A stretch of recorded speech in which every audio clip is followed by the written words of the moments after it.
What is going on, guys? And welcome back. Week 2, Roto Underworld Stack Fest. Week 1, guys. Week 1, guys, was a pretty big success, I think. You never get everything. You never get everything right, but we spent 75% of the show talking about the Chiefs and how the Chiefs were going to destroy the Cardinals, and I think that certainly came to fruition. Talked through a lot of 65 points scored in that game.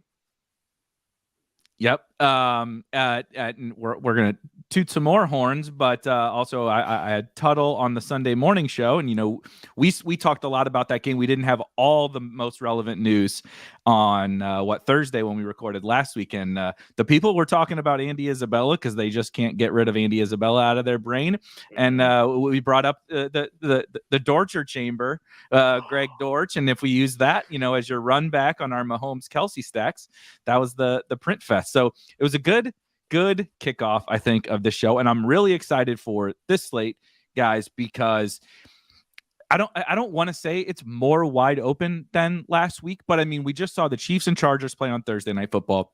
The Bills are not on the slate, right? The Vikings, who, Justin Jefferson is the second coming of Randy Moss and Jerry Rice together, apparently. There's just a lot of the superstars and high-powered offenses are not on this slate, which makes tournaments and game stacks and stuff kind of a little more fun to dissect. Anything from week 1, Matt, before we start to hop in that you want to go over? Yes, that game was great. Man. Marquise Brown, really? Oof, yeah. That was tough, man. I thought that was good chalk. I gotta say, I mean, the touchdown was a total bailout, right? I mean, that could have been real bad. It could have been. It was trending very bad. Process-wise, not loving it. So now I'm a little nervous about Marquise Brown moving forward. I mean, if he can't go off in that game situation, yikes. Dario, what do you think? Yeah, the Cardinals are definitely looking pretty dysfunctional, with just the play calling from Cliff, and the just, can't seem to get anything in order. And now Ertz also was kind of limited last week. He finally got up and he played, but then he clearly wasn't at full snaps. And then this week I don't know if their final injury report is out yet. And Rondale Moore is obviously going to be questionable. So again, the Cardinals offense he's out. Looking. He's been ruled out. He's out. Yes, Isabella and Rondale are both out, confirmed. No Isabella? Yeah, now exactly. No fake fringe, Stoneman option. But it does lead into. We'll just hop right in, Dario. The first game you have for us on the list is. Again, it's the Arizona Cardinals. I think we might be talking about the Arizona Cardinals quite frequently this year because that defense is even where I know it was the Chiefs, but I think we saw the difference in last night when you watched the Chiefs versus a competent or good defense. And then you watch it was like, a high school game where you have the team that's goes 9-0 against the team that goes 0-9. That's what it felt like to me. It was just over before it started. And so I think this Cardinals defense is, we talked about it a lot again, like I said last week, it might be worse even than I expected. And now they have their own injuries. What are we doing with Hollywood? Connor is still there. Now you have Greg Dortch, who again was very fun in college and was fun last week. But are we really going to do Greg Dortch as the highest owned wide receiver on the slate on DraftKings? And then on the other side, Devontae Adams, right? I mean, clearly the story for the Raiders, an even greater target share than his Packers days. So I don't think we have to worry about that. How are we feeling about this one, Dario? Yeah, definitely liking the shootout potential here because both offenses definitely are completely outmatching the opposing defenses. So there's potential for just an absolute explosion of points. And then the Cardinals also ran the fastest in terms of pace of play in week 1. So, they were obviously playing huge catch-up ball, but Cliff tends to run his offenses decently quick. So hopefully we'll see a lot of just plays from that offense, period. And then more just function as a system out of Kyler and out of Cliff so that you can get some of those fantasy points. And then, Carr, you can stack him with Adams, stack him with Waller, throw in Renfro a little bit to spice it up. Again, it's those three are going to command easily 65% of the targets in that offense. So like, take your pick, make a few lineups with all 2 or 3 or one of them. And then yes, Matt. I have a pick. Not overthinking it. We know that I know it's Kelley, but he obviously shredded the Cardinals. Remember way back when Arizona was always the defense you would play tight ends against? Yep. You would play. I remember like Jared Cook would have 2 touchdowns against the. Remember this? Will Dissly did it. Yeah. Remember, Will Dissly was like the thermometer or whatever you want, the ruler. It was like, okay, everybody keeps scoring, but if Will Dissly has the big game, and I think he went like 5 for 70 and 2 touchdowns or something like that against Arizona. I'll never forget that the tight ends versus the Cardinals thing. We're doing it again, man. Darren Waller. If you're going to play Darren Waller, this is the week, right? This is the week to play Darren Waller. Don't ever play him. If you're not going to play him this week, don't ever play him. I mean, Kelsey's not on the slate, so now is the time. You play him, right? 92% route participation last week. He gave you what he had the 7 slot snaps, so he's playing out of the slot. He's playing out wide some. He's playing in line, right? The target quality was good. The target distance was top 5. Like, he's one of the few tight ends that gets more than 10 yards downfield for his targets. So he's just getting down the seam. He's the same Darren Waller. We're worried. We weren't sure. Hey, what's up with this guy? Right? Is he cool? He's cool. He's totally cool. Like, play him, please. I also really like. I was just looking at our ownership projections for this game, and to no one's surprise, Davante Adams, quite popular, probably going to be the highest owned, or definitely one of the highest owned wide receivers, one of the highest owned players. Because we're not fooling anybody with the Cardinals defense, and when Davante Adams has a 50% target share in week 1 or whatever, we're not sneaking him by anybody. But Darren Waller is not going to be very popular, even without Travis Kelce on this slate and some other potential tight ends. We're getting the Albert O's of the world, and Kyle Pitts obviously is going to be popular. Mark Andrews, Tyler Higbee also running all the snaps, right, for a little cheaper. Waller's in this dead man's land. He's not Andrews, and then he's not cheap enough. He's not cheap enough to give you a bunch of savings. So now you get leverage off a teammate and leverage at the highest variance position in fantasy. 6.2% owned on Draftkings, 7.8 on Fanduel. Come on, man.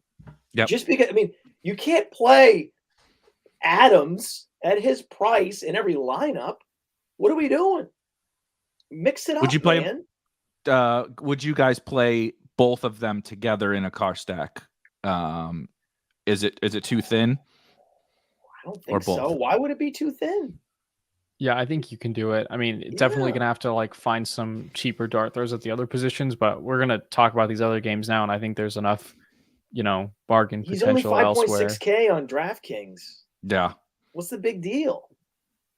What the savings? What you are go down to a 4K tight end? Okay, fine, great, cool. You just save a little bit, but we're here to stack the games where the most fantasy points are going to be scored, and this is it.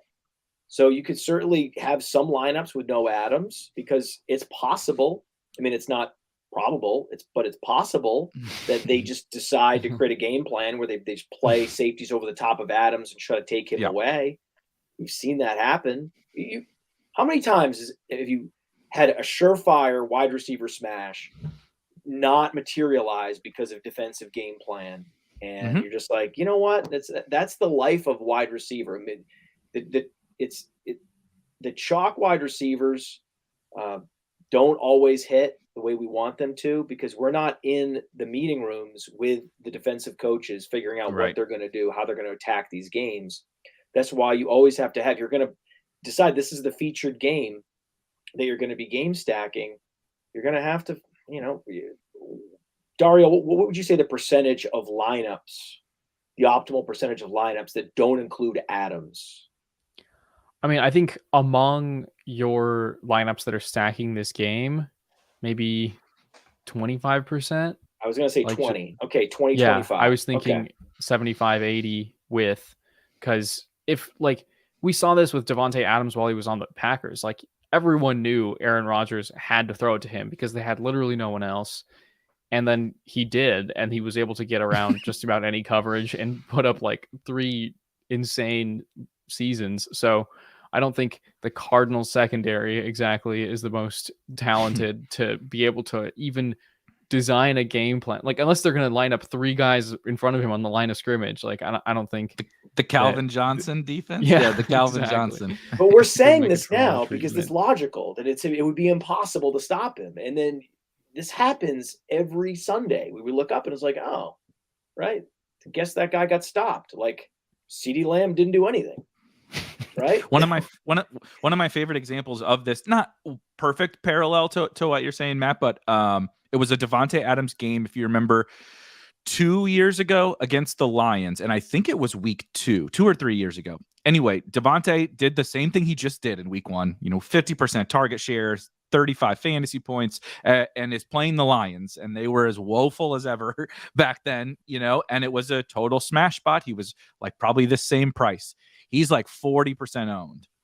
And not only did he just not generate the amount of looks, they blew the doors off the Lions. Aaron Jones ripped 2 like 60-yard touchdowns. The game was over in the blink of an eye, and they didn't need to throw it to Davante enough. Now, I'm not saying that's what's going to happen here because the Cardinals are not those old Lions offenses. But who is to say, like, if he just doesn't catch the touchdowns? Like, there's a really high bar at 8,600 or whatever he is on FanDuel. The bar to win you the tournament is very difficult. And so if you just play Waller and Renfrow, like you said, I think 20 to 25%, right? You play 10 stacks of this game or 100 stacks of this game.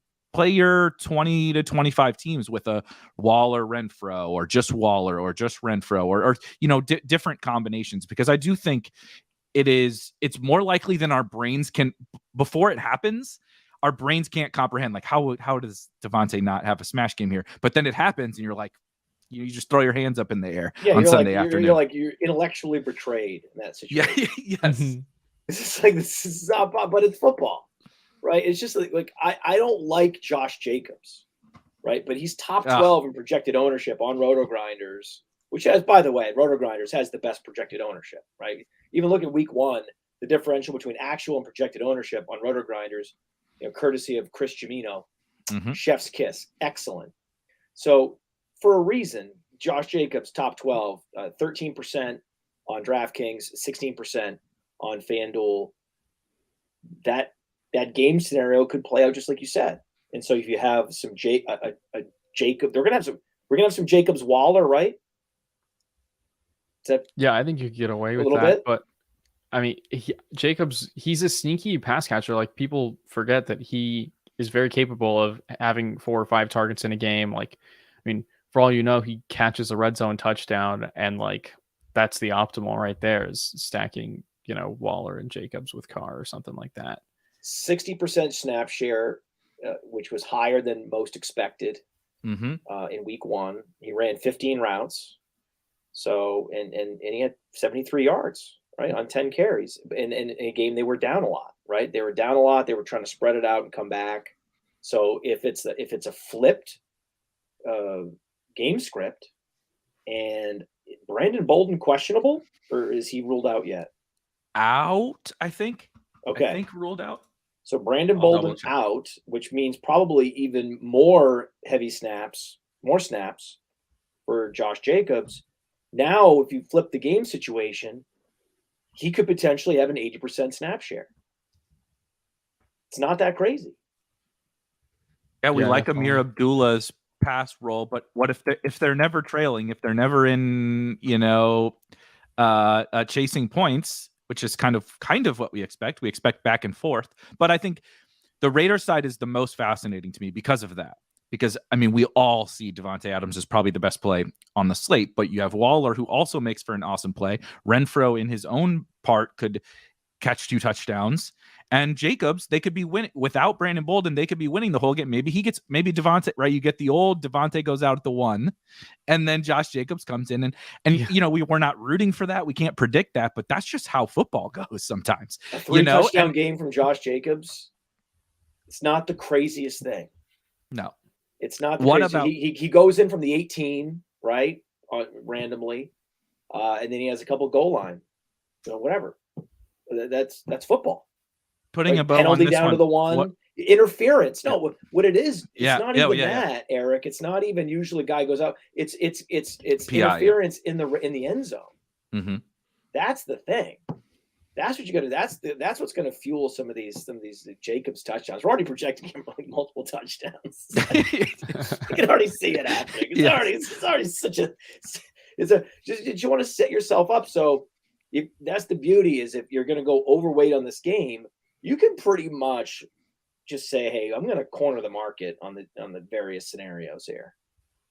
Yep, totally agree. And it's a little even easier than last week with the Chiefs, right? We talked about all those different Chiefs guys last week, and it was a little tricky to pinpoint exactly who it was going to be. It could be a Hardman week randomly. Yeah. You never can't be so sure. Dario, what about the Cardinals side? Who do we need to? So Greg Dortch is going to be very popular on DraftKings. And then you do obviously have the Hollywood maybe bounce back. Is he going to bounce back? You tell me. Who are we playing from the Cardinals side? Yeah, I think you have to play Hollywood. I mean, trust the fact that they, traded a first round pick to get this guy. We've seen him be an elite receiver with Lamar Jackson. Same things we knew going into the season about Kyler being a great deep ball passer. Like, I think you just kind of have to hope that week one was a little bit of variance. He and Greg Dortch ran the most routes on the team, and maybe that separates a little more in favor of Hollywood this week. I think, you probably do have to play a little bit of Dortch just because if he is, that popular and he gets there and you don't have him in your lineup, like, forget about it. But I think Zach Ertz is possibly interesting as well. He's, coming off, hopefully recovering from that hamstring injury. And he still got there for you last week with that touchdown that kind of, again, bailed us out same way the Hollywood touchdown did. But, gets slightly better usage, one more week removed from the injury, like, could easily be a big game for Ertz. Rock Ya-Sin, Nate Hobbs. I feel like we do the same thing every week.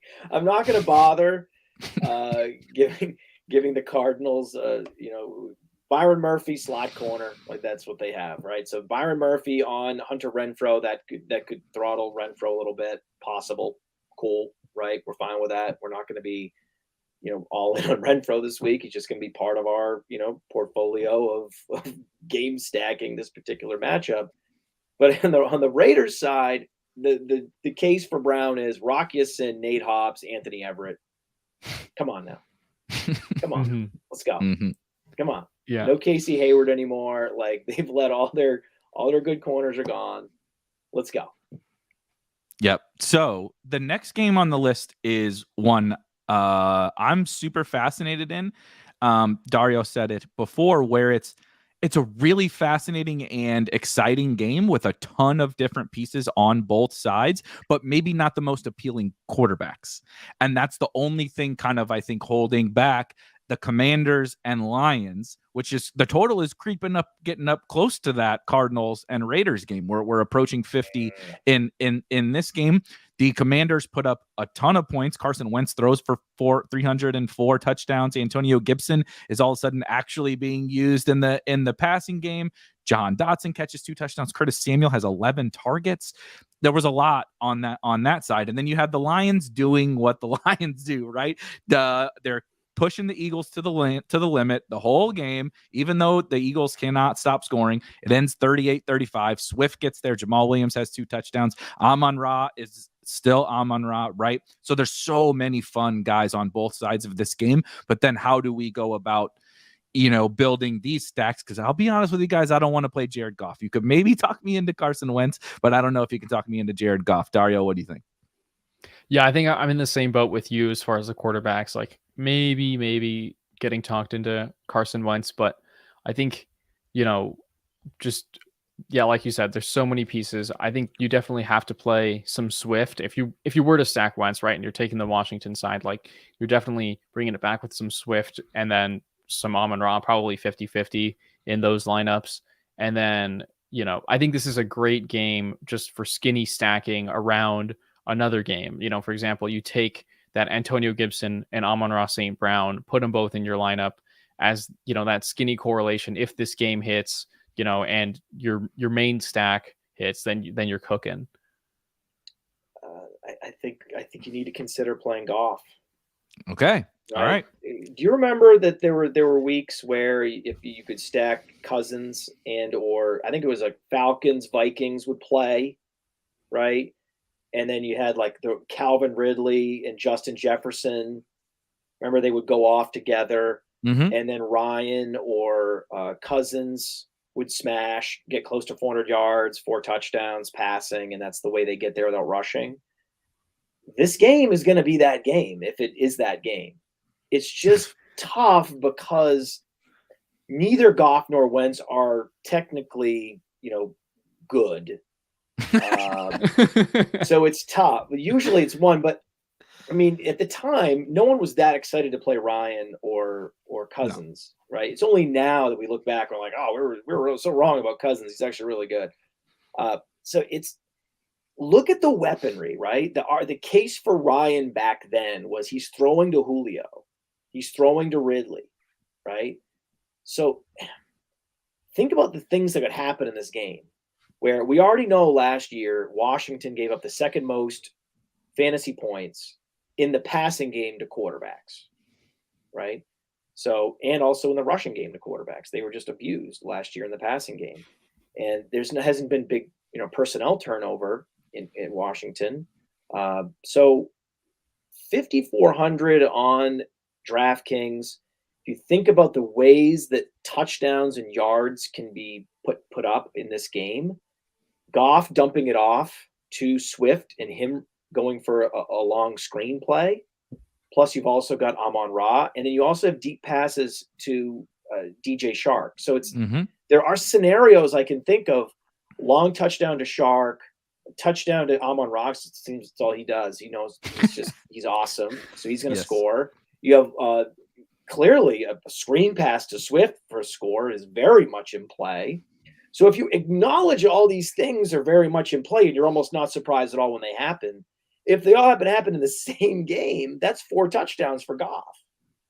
That's how he gets there. I mean, so I think that it's tough because you're trying to decide on 5 quarterbacks about, right, in your portfolio, and to start entertaining maybe a 6th with Goff is maybe usually the wrong idea. Almost always you look back and like, why the hell did I waste, right, those handful of lineups with, bad quarterback X. Those I was just, I'm the rake now with Goff lineups. I totally understand that. It's a very rare case when you can close your eyes and you can see all these ways that big plays and long touchdowns can happen to fuel a pure pocket passer. It is potentially going to be the shootout of the week. So it's just, I prefer Goff. All else equal, I prefer Goff to Wentz. Okay. I think Goff's better. Okay. I like that. I will say, Wentz played the Jags last week. I can't, Jesus Christ. They dumped him for Matt Ryan. This is hard, man. I can't. I know that Wentz is definitely the play that everyone's like circling on this game for quarterback. I'm sorry. It's hard.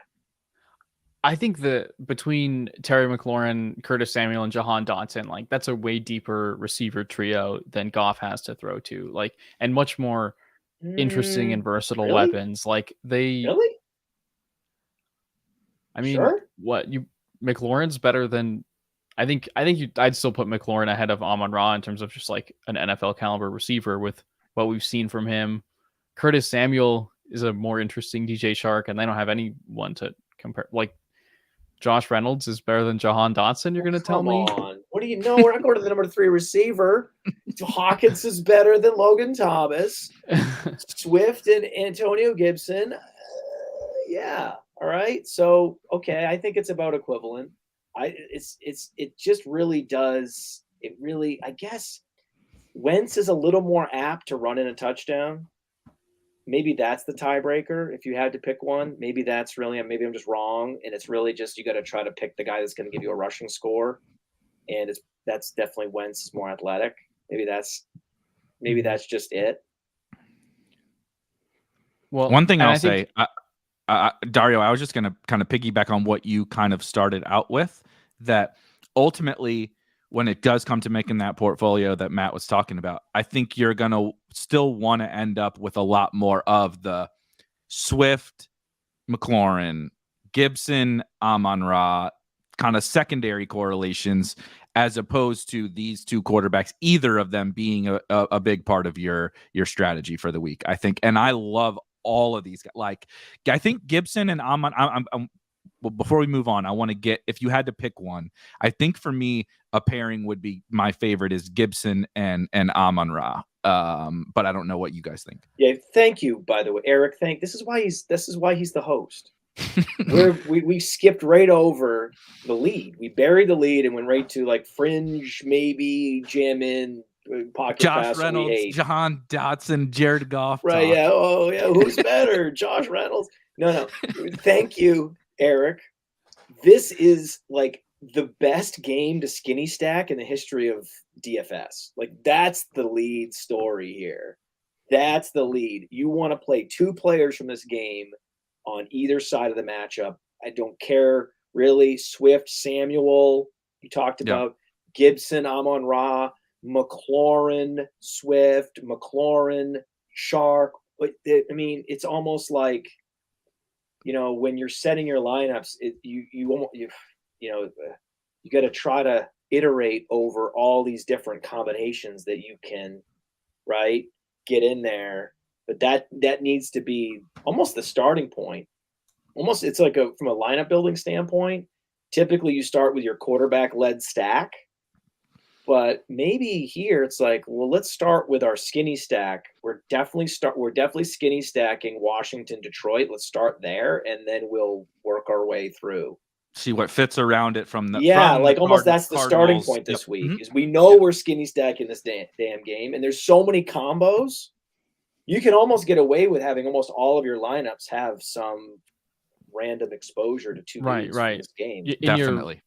The game where the lineup where you're going with Swift and McLaurin, you pivot to a slightly cheaper primary stack, and then you play your Dotson and Shark stack in the one where you're spending up for Devontae Adams and Darren Waller, just keep mixing it around.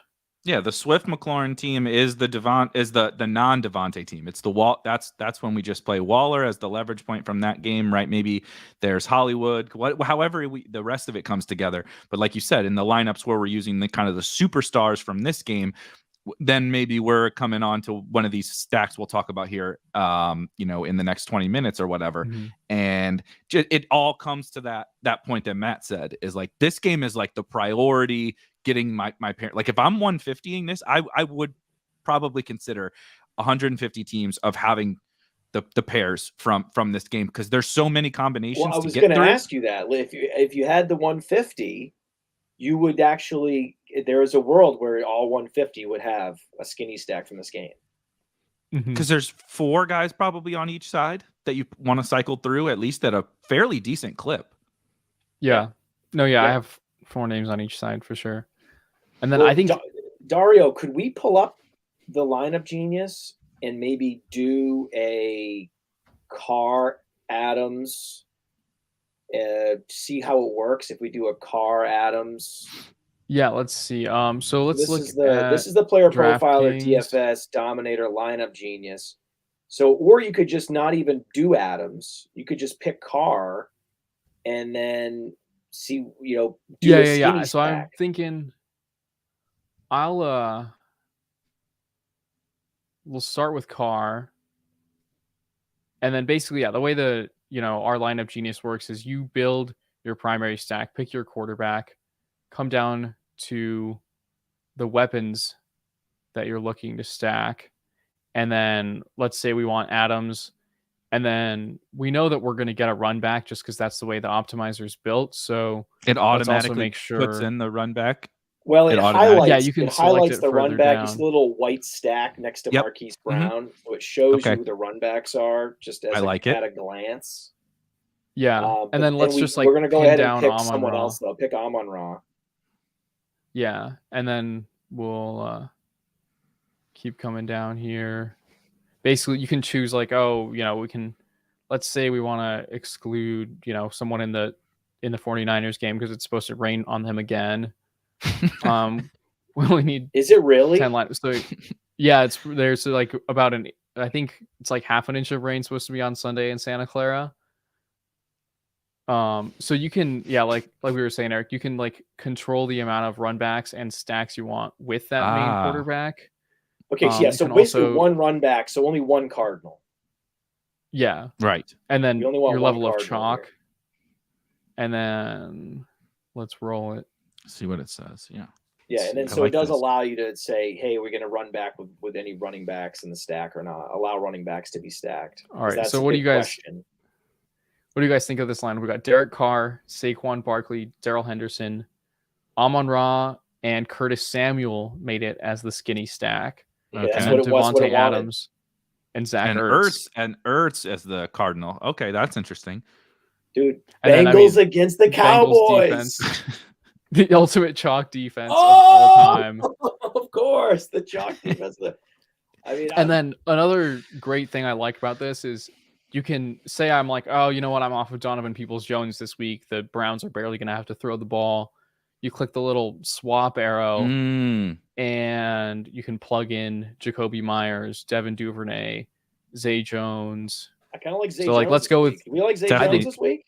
Definitely Zay Jones. Another pivot off of a chalky teammate, which is what we're getting to a lot here in this team, which is precisely how when you have the Bengals defense and you kind of have it right, you're playing Devontae Adams, you're playing Saquon, you're playing the Bengals defense, you play these other little leverage points, right? Ertz instead of Dortch and Hollywood, Zay instead of Christian Kirk, et cetera, et cetera.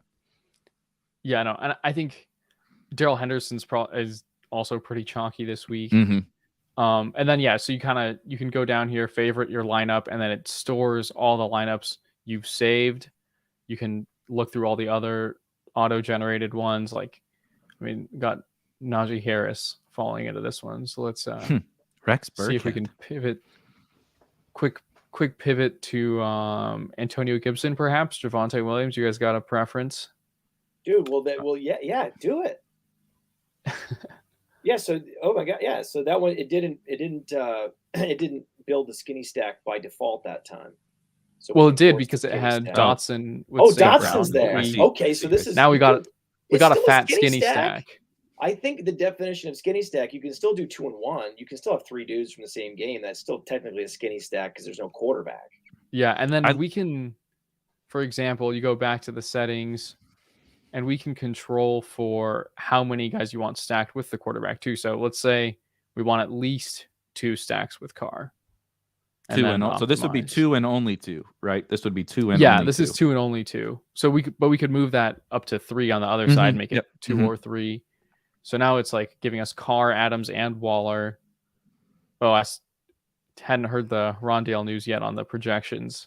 Yeah. So we'll get that updated. But then, so this is the Adams Waller lineup that we talked about. Exactly. And we get wait. This somehow got Eric his Gibson St. Brown lineup. I'm writing this lineup down. This is because of Burkhead. Yep. Make sure you play Rondale. Yeah, exactly. We're gonna. I'm just gonna. Okay. We'll take the 0. You have to start Noah Brown and Rex Burkhead in order to get this stack. Yeah. Oh, there we go. No, well, you could have. Didn't I see Josh Reynolds in there? Yeah, probably. Yeah. So we could further double down. Further double down on this. That is very heavily game stacked in the games that we like. Let's just put it that way. But hear me out. Hear me out. Devoted to those 2 games, like 90% of the salary. Yes. Hear me out. If you do Noah Brown, you have correlation with the Bengals defense. Shut your mouth. Secondary skinny stack? I was really hoping we'd make it further than week 2 before we got into the Noah Brown Bengals defense correlations, but here we are. Here we are. Let's. I think it's time to start talking about some Falcons Rams. Yeah. Some people were asking. Obviously, you guys can tell where to get access to this real quick before we move on to the next game. Yeah, just go to playerprofiler.com and click on DFS Dominator. It's right there in the menu. Boom. So the next game, as you mentioned, one that is a little not quite as wide open. We don't have quite as many of the different options from each team. And Falcons are probably not a team that the general public would be like really excited for fantasy, but I'm extremely excited for fantasy. So I'm happy that Dario, you put this one on the list. Obviously, I have Kyle Pitts. Drake London, I'm very excited for long term and short term, honestly. And as Matt was saying before the show, apparently, the second coming of LaDainian Tomlinson or something I don't know. I don't know. I put my glasses on here because it's because of the eye test, right? Normally, like player profile or the description of this show, it's all analytics and metrics. And certainly, we're talking about route participation and all these things. But I got to tell you, this eye test, pretty good for this Cordero Patterson guy. He looks kind of elite and amazing. And shame on the entire NFL. Even Bill Belichick had him. Remember Bill Belichick had him and had him on special teams, and they were not. They were playing him some. They were getting him like 5 carries a game. But why these coaches can't get out of their own way and just play the guys that will actually score touchdowns, 15 carries instead of 5? Shame on Belichick. Shame on everybody. Mike Zimmer, go all the way back to everybody, the quarter up. I mean, the poor dude is like 32 now. He's been squandered. He's amazing. It's Saquon. It's Cordero Patterson. It's Antonio Gibson. I mean, these are like the best. DeAndre Swift. These are the Jonathan Taylor. I mean, he's in that class. So Dario, is then how are you kind of deciding between those 3 Falcons? And Cooper Kupp's price is a smidge prohibitive. We talked about Devontae being expensive. Cooper Kupp on DraftKings is $1,300 more than Devontae Adams. Can we get Kupp? If we do, how are we? How are we navigating? From within this game? And is Cooper Kupp a priority even at that price? Yeah, I mean, I think you have to play at least some Kupp. Like, do what you got to do at the rest of your lineup, because the tear that he is on right now is just unprecedented. Like, think about all of last season. He comes back and does it again in week 1. And I think, we were talking about Wentz and Goff for a good 5 minutes. And the whole time I was like hoping I was just like trying to transition us to this game to say that I think Mariota is by far the play in that quarterback price point. He was the QB 10 last week without even throwing a touchdown. Didn't throw a touchdown. He ran for 1 touchdown and ran for 72 yards. Didn't throw a touchdown, was still the quarterback 10 on the week. So I think I'm excited to play some Mariota stacked with like Patterson and London, and then bring it back with Kupp. Like, you can make the room to afford Kupp just by playing those Falcons stacks, and then you get the whole correlation together. I'm giving away some of the goods behind the scenes in Lineup HQ. We do expert tags, and you'll see I have 2 quarterbacks tagged, and one of them is Sir Marcus Mariota as one of my guys this week. So I'm very happy to hear the Mariota hype. Matt, what do you think? How is it possible that Patterson is cheaper on DraftKings than Melvin Gordon? What? What? Excuse me? Yeah, it's funny. Like, I was thinking, that guy was going to be Trey Lance this week. And, Dario did an expert job walking me through the bear case on, no pun intended there. The bear case on, because of last week, on Trey Lance. Shanahan plays slow. And with Trey Lance being so green, he plays even slower.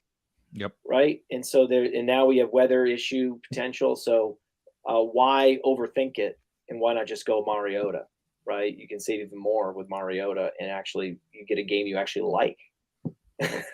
And no George Kittle. Again, it appears that I don't think that's confirmed, but the latest report was it does not appear that George Kittle is going to play, which I'm a little surprised by. But just, you get better run backs with Mariota. You get to save $100 on DraftKings. It's only $100, but you still save it. So it's just, it's a better matchup. It's just, I get it. Like, I apologies to anyone if I said Trey Lance in cash at the beginning of the week. before I had this conversation with Dario. I apologize. It's actually Mariota. Same. I did the exact same thing. So I'm going to I'm going to piggyback your apology. When you opened up the slate at first and you're like, oh my God, Trey Lance, 5,700. Yeah. You're like, this is too easy. You know, it was week one. It was Monday. I was like, oh, Lance. And then Dario was like, well. Yep.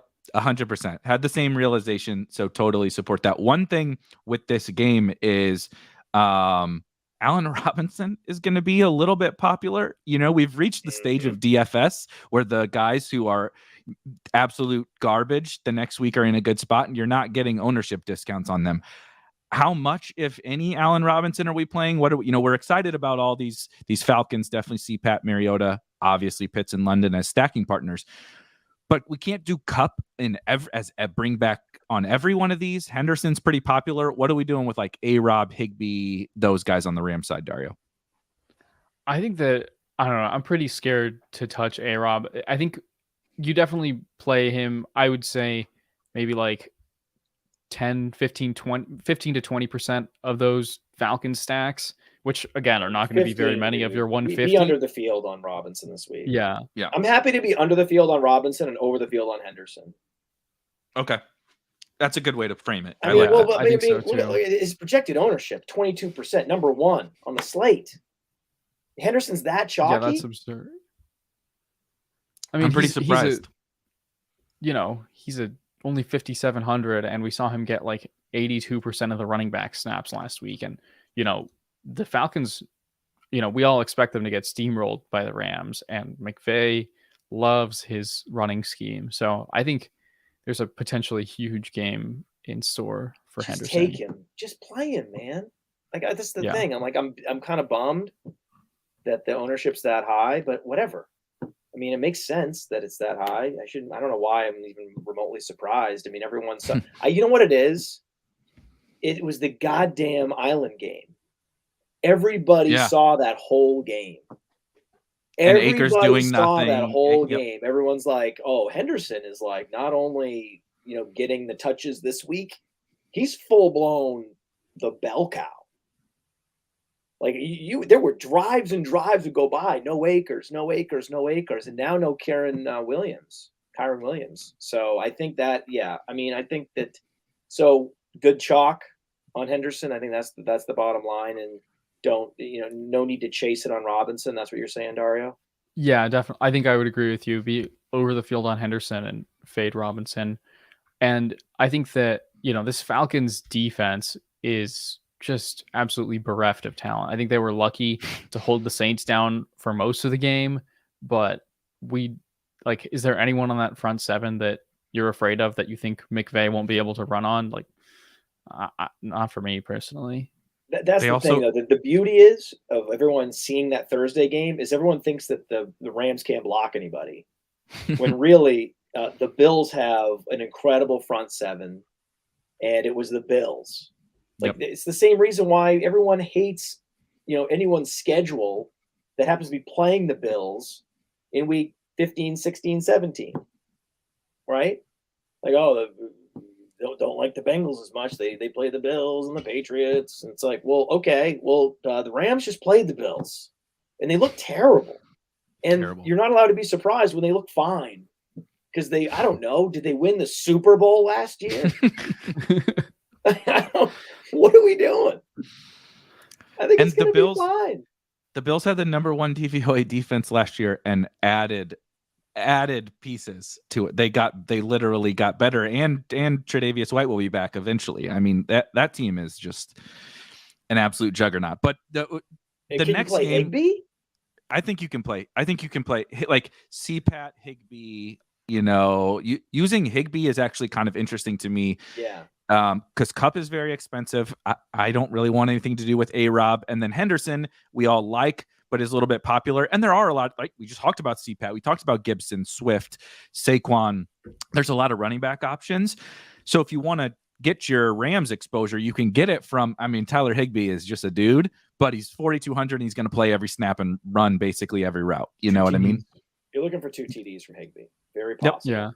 Yeah. He did get to 11 targets last week against the Bills, but I did, watching that game, his targets were pretty pretty garbage. Like it was just like, oh, the game's over. The whole secondary is back. Let's just like drop it into Higbee for 10 yards. And he still managed to like have 2 drops in this game. Like listen, they were playing the Bills. I mean, except Robinson's just not quite cheap enough for me to give him a pass. Be one thing if he's a little cheaper, but I think this is one of those weeks where he's still expensive enough relative to the receivers around him that you can just say, hey, at 5.5K on DraftKings, okay, let's let Robinson prove it, and then we're happy to take him. What am I really? I'm okay. I think we're okay with taunting Robinson and saying beat us this week. Yeah, I mean, yep. Last season, Allen Robinson's best game was worse than Cooper Kupp's worst game in terms of PPR points. So I think that's a fine take to have. And you know who else is 5,500 this week on DraftKings, Matt? Tell me. Rashad Bateman. Well, that's right. Yeah, I was looking at Bateman, but I didn't know if there was another guy at another position that I was missing or something. But yeah, I mean, and Renfro's 5,500 and Judy's 5,600, and come on, Judy Kirk is 5.7K. That range is just absolutely beautiful. From I'll call it London there at 5,200, I believe London is up to these Broncos wide receivers. Next game on the list is actually another kind of, maybe people wouldn't think about it from a game stack perspective, but actually it's pretty fun. And the Texans are kind of the little rowdy, we talk about the Lions like this, and we did it last week and we did it again this week, that they just don't ever give up. They got a good enough amount of talent that they're, pushing the Eagles to 38-35 game. The Texans are kind of like, the Texans should have flat out beat the Colts last week. Sure. The Colts got a little bit lucky to even tie that game. And then the Texans are going to give up points. The Broncos are going to score. There's just too much talent on that offense, although KJ Hamler doesn't look like he's going to play. But a lot of weapons on the Broncos side, and then you get a target dominator in Brandon Cooks, maybe a cheapish option in a Nico Collins if you really want to go that route. And then there is Rex Burkhead, who we saw showing up in some optimals there for sub 5K. And if they're going to be trailing, you can do a lot worse than that as your bring back to one of these Broncos guys. So Dario, where are we starting with this? Hold on. I want to say though, you mentioned Nico Collins. We were talking about, we didn't know, Rondale Moore. We got to take him out 4.1K. We got to take out Rondale Moore. Guess who else is 4.1K? Is Nico 4.1? Nico. So there's your hot swap right there. Yeah. He's running the routes, guys. Mm-hmm. Dario, I think where are we starting? Basically, I'm probably starting with Wilson, Sutton, and Albert O as like the fundamental double stack on this game. Like Albert O, it was pretty concerning in the first half on Monday night when you saw like all their backup tight ends getting targets, but then he kind of got rolling in the second half. So I think he's clearly their number one. He's only 3,700 this week on DraftKings. And then I think, Judy's coming off a big game. And I think this week it's probably looking more like a Sutton week. I'm you don't see Russell Wilson put together 2 like dud games in a row very often.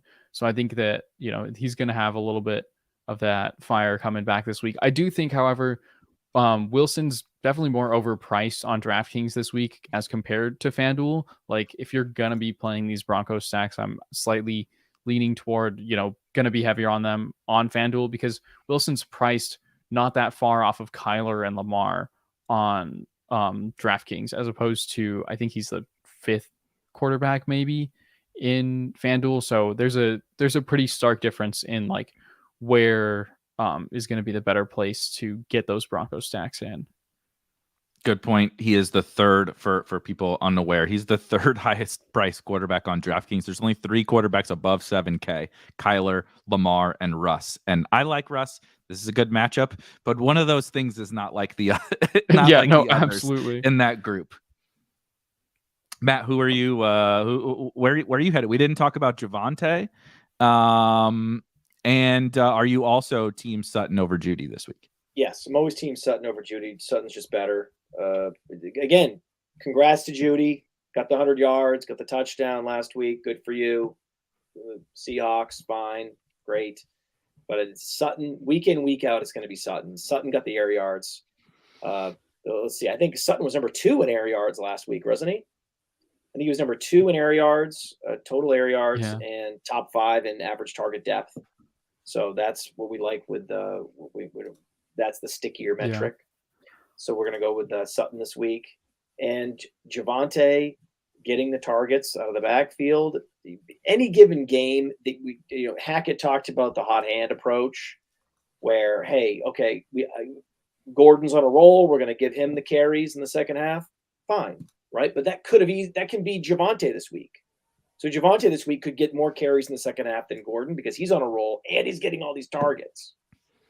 And I think he had more evaded tackles and yards created on receptions than any other running back in the league last week. So this is what we want, especially on DraftKings with PPR. Javonte, so you could skinny stack, right?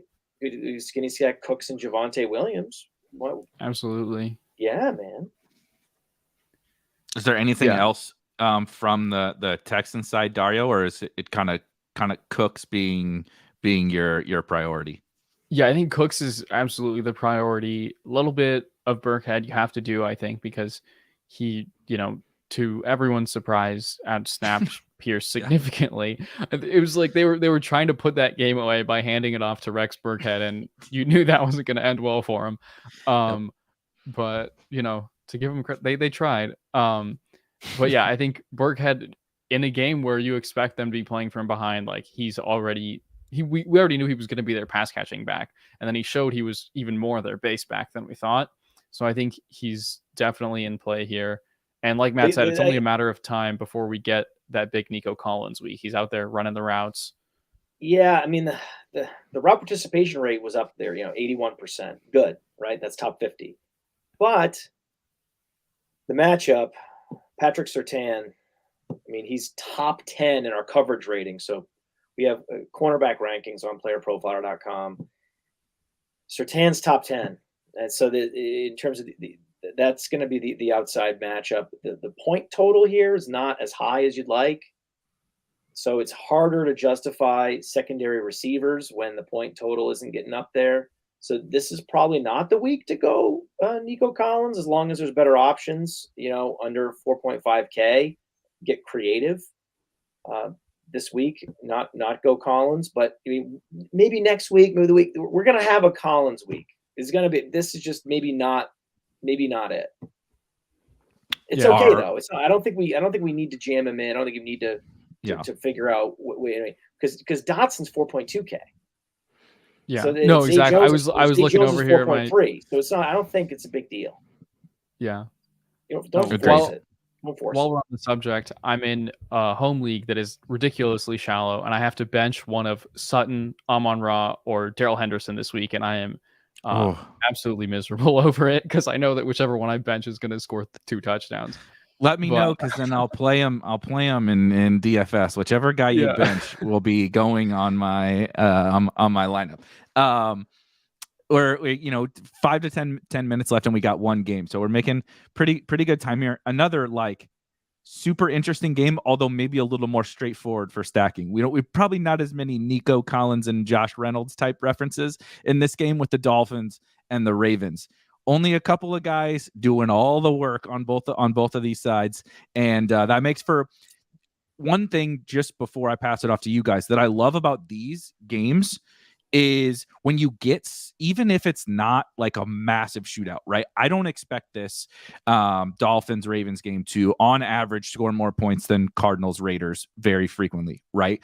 But when Lamar is a runner, and B, when it's like basically 2 dudes, I know Devin Duvernay caught 2 touchdowns last week, but it's basically 2 guys on both sides, Tyreek, Waddle, Bateman, Andrews. You can get a smash tournament winning performance from your stack, even when it's like 24-17, because it just all happens to flow through Mark Andrews, or it just all flows through Tyreek Hill. And these are some of my favorite games where it's like the total's not that high, right? We're looking at 43.5. People are like, why the hell are you talking about this game? But it's because when they score, it's going to be Tyreek, it's going to be Andrews, Lamar on the ground, whatever. So really like this game. Targets are consolidated. That's very important. Also, it doesn't appear to be a correct over-under, right? Yeah. I mean, 43.5 looks wrong to me. I maybe there's something I'm missing. I don't really understand it. Maybe you guys can help me. The Dolphins defense looked really good in week 1, but that was against, an offense that we expect to be they don't have an offensive coordinator. New England doesn't have an offensive coordinator, guys. They get Matt Patricia. Right. And you can't take stock in that. And the Ravens secondary, on the other hand, has like so many injuries right now. Marlon Humphrey, I think, is questionable or ruled out at this point, and they still have guys who we've known are going to be out all season. So I think that Tyreek and Waddle are. They played the Jets last week. Yeah, they played Flacco, right? They played one team played Patricia. Your team played Flacco. Okay, this is setting up to take the over on the game. First of all, bet the over, probably. Love that. Right? I'm literally going to do that right now. Come on, what are we talking about here? This could definitely shoot out, like Eric said. So it could shoot out. If it doesn't shoot out, you've got consolidated opportunities anyway.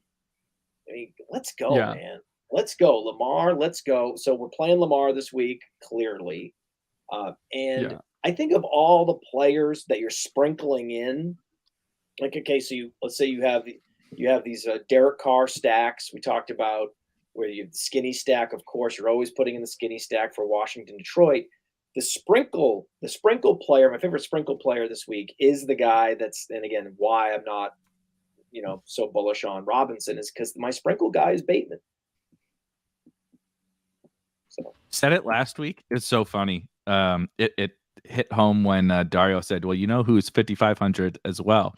And Matt, you said last week, Bateman will never be this cheap ever again in the history of, Rashad Bateman in DFS. And he was 5,400 last week, and he's 5,500 this week. So you're absolutely correct. Prepare for him to be about, what is he going to be next week? Next week, I think he's going to be 5,900. Yeah, there we go. And I played a shit ton of Rashad Bateman last week, and it was a little Hollywood-esque in terms of the suck out on the but it was a long touchdown. I actually thought Lamar played pretty bad as a passer last week, and so if he just hits a couple throws here and there, and Lamar still got there because of but that's another point to this is they're running Kenyon Drake. Yeah. Like it's bad running the ball for them. So it's just all flows through Lamar, and when it flows through Lamar, it's Bateman and it's Andrews, right? You'll get the Duvernay week here and there, but like you can live with that. And then on the other side, I guess we got to talk about the Dolphins. I mean, it's just wheels up Tyreek, right? If all these corners are hurt for Baltimore and Tyreek's going to get a 40% target share, I mean, that seems pretty fun. And for a game stack, again, this show being a game stack team, who in the history of like DFS, who accelerates game stacks better than Tyreek Hill? Like nobody. I mean, that's what he does. He just blows up games. Remember the Bucks game when he had 4 touchdowns in the first quarter or whatever it was, 3 or 4 touchdowns. Like that's what no one else can do that except him. So he makes for a fun game stack guy. Oh, man, I really want the Ravens to be down. I really want the game flow to be Tyreek gets him up early, or Tyreek and Edmonds, even better. Yeah, I was going to say Chase Edmonds is the name we've been leaving out that I think is a mistake. Like he's only 5,200. He was 5,200 last week, and it was like the bargain that everyone was screaming from the rooftops. And then the usage was completely there. He had, I think, a 15% target share, and he got most of the carries, and he just ran bad. Good process, bad outcome happens. And, any one of these weeks, if Chase Edmonds, every week he's at 5,200, I'm going to be playing lots of Chase Edmonds, because even Mike McDaniel was hyping him up in the press this week. Like they're happy with how he's executing. They're using him as a 1A, if not just a clear 1. And I think that I'm going to keep playing Chase Edmonds. So we definitely I think the way you approach this game is either Lamar Andrews or Lamar Bateman, and then you bring it back with Tyreek, and then maybe Edmonds, and then Waddle is probably like in terms of me rating those three options, how much I'm going to use them to bring back. Only question I have, Matt, is, it's 1 week and we're very excited about the target share and everything that Tyreek had, but Waddle is going to be, because of that, like completely unowned. How much do you factor in the fact that, like, okay, that was just the 1 week for Tyreek and maybe the target share starts to even out a little bit, right? Waddle was dinged up in camp. Like, how much do we factor that in terms of like how much Waddle should we play on our Lamar teams or whatever? Waddle 5% on DraftKings, 4.4% on Fanduel per Jimino, and the RG ownership projection. Yeah, that feels a little low to me. That feels a little low. I think it's going to be higher. It should be higher.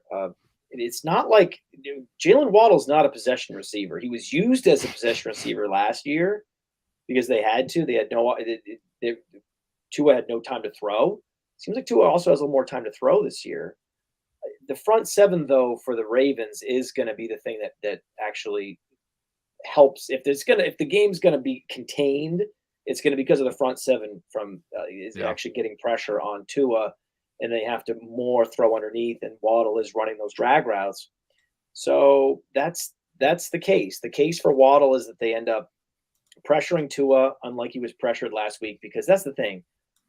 Oh, man, it's just we've only seen this team play against the Patriots, and the Patriots just look vastly overrated.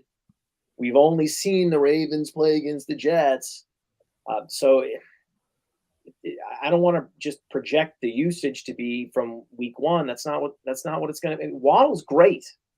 So I don't know. What do you think, Dario? What do you think the breakdown for all your Miami stacks? Let's say we'll call them Lamar stacks, because that's really what it is. We're not playing Tua. We're playing Lamar. Right.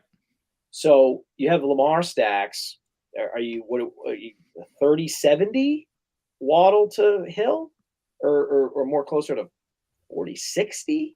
Yeah, I think between, if I'm probably limiting it to one run back. So I think probably looking at like 60 Tyreek, 20 Waddle, and 20 Edmonds. Yeah. Okay. Really that much Tyreek. Wow. Okay. Maybe more like, maybe make it like a 50-30-20, but yeah, I think that sounds right. 50-30-20 sounds right. With how depleted the Ravens secondary is, and we just know how Tyreek can take the top off of defense, like I don't see any reason not to play him. I think that this game could potentially go a long way in terms of how we, perceive the AFC hierarchy and whether or not the Dolphins can be legit in year one of Mike McDaniel. So I think this is going to be just an exciting game as a football fan perspective. Definitely. Very, very good point. I'm also glad that you brought up Chase Edmonds, because I played the shit out of Chase Edmonds last week, and now you just made me feel better. I mean, if you wanted to, put some money back into my account for all the losses on Chase Edmonds, that would be sweet. But it did. It's one of those, like you said, good process. I watched the game. Just nothing opened up in the run game for him, but man, and they didn't have to do anything. It was like the worst possible scenario for him. That's why when you were talking about, like, I think you can do like Lamar, Andrews, Tyreek, and Edmonds, because if you just get that, Ravens speed this game up, Tyreek speeds this game up, and Edmonds to start catching more checkdowns. Both of these teams were pass rate over expected, a little more promising than most people might have thought in week one, even though they were just basically dominating their games against two shitty opponents, as we've outlined. I think that there's just a lot of potential for fireworks in this one that the field is not seeing. I mean, the field is not agreeing with that take at all. No. I mean, it's a replay of last year with this Ravens defense having all these injuries in the secondary, where they were giving up some of the fewest points to opposing running backs in the running game. But in the passing game, they're about league average in terms of receiving fantasy points allowed to running backs, which that is more of a case for Chase Edmonds. The fact that we think this game is going to shoot out more than Vegas does, the fact that against a stout front seven, running backs with the Chase Edmonds skill set tend to do better. That's and the fact you want to have a run back with this, if you're skinny stacking this game or you're stacking with Lamar, those are all the reasons why I think that his projected ownership being sub 10% on both of the major platforms is just that's wrong. Like it either it's going to go up in the next few days, or then the DFS community is just getting Edmonds or overreacting to week one. Yeah. And especially on a slate where we don't have so many of the elite quarterbacks, right? There's no Josh Allen, no Patrick Mahomes, no Justin Herbert. Like, how many weeks with only 2 of those, like, 5 stud fantasy quarterbacks on the main slate are you going to see Lamar Jackson owned, sub 10%? Like, I think that's all the reason to play him right there. Should we also say that this is the lowest you'll ever get Edmonds at 5.2K on DraftKings? At that price. Definitely. This might be the lowest you'll get Edmonds too. Yeah, I would have thought that last week, but I guess not. I know. Well, we're going back to the take well. Yes, exactly. All right, guys. I wanted to share really quick the optimizer tool that we were walking through earlier that the people were like, holy cow, what is this thing? Please, I wanted to make sure and pull that up here. If you go to playerprofiler.com and you go to fantasy tools and DFS Dominator, you can get access to that tool. I was also fascinated with it because that's obviously, as we talk through for 2 weeks now, how I build lineups is literally how we talk it through, right? We did it with the Lions Commanders thing. We did it with focusing on the game stacks or those nuances. And this tool 100% did all, like, it took all that out for us. You know what I mean? And going back 8 years, Eric, when I built Player Profiler originally, it's because it was how I think about players. Mm-hmm. So I structured it how I think about players. And then so when we built this, it was the same thing. I was like, okay, how do we build lineups conceptually in our heads? Well, let's just make that the way the tool flows. Right. So. Which is we walked it through. Dario did it in the tool in real time here, and it was awesome. So make sure everybody goes and checks that out. Anything, Dario, before we get out of here? On that, it is tournament specific. So what you saw was the tournament lineup genius. We also have a cash game optimizer, which is specific to cash games. It doesn't have all the stacking and schmacking, where it's just straight up like, hey, median projection, boom, boom, boom, boom. Here Mario at a bam, bam, bam. Generate your lineup and you're on your way with your best lineup. Whereas this other one is like, this is going to generate hundreds of lineups with these combinations. Yeah. No, I mean, I would just, let the people know we're going to be doing this every week. Like, come watch us build the lineups with the games that are probably going to pop on Sunday. And then we'll be doing our victory laps the following week, hopefully, and watching Chase Edmonds and Rashad Bateman's prices just gradually rising. Please, let's go. Bateman, Edmonds, let's go. Let's go, guys. All right. For myself, for Dario, for Matt, and of course for Sosa behind the scenes, we will be back with you guys in week 3, victory lapping Chase Edmonds and Rashad Bateman. See you guys.